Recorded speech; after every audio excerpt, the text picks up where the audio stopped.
Hello friends, welcome to the channel of Learn Square Root.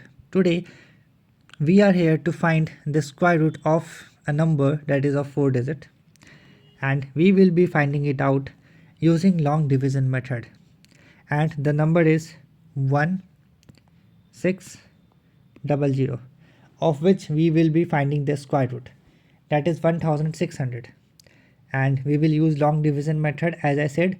So let's get started without wasting our time.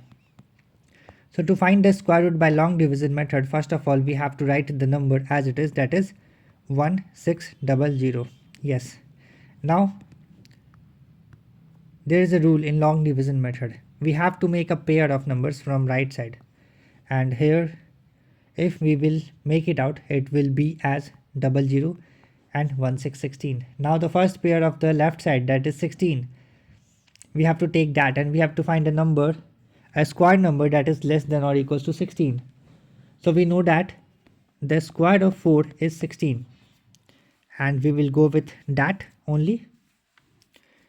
4 into 4, that is 16.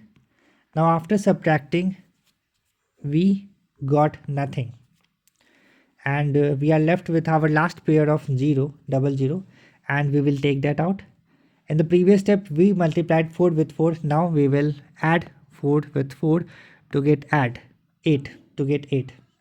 Now with 8 we have to take one more digit to make it a double digit number, and we will multiply this double digit number with the same digit by which it will become a double digit number. Like if we take 1, then we will multiply 81 by 1, but we want 0, so we will go with 0. Any number multiplied by 0 is 0 itself.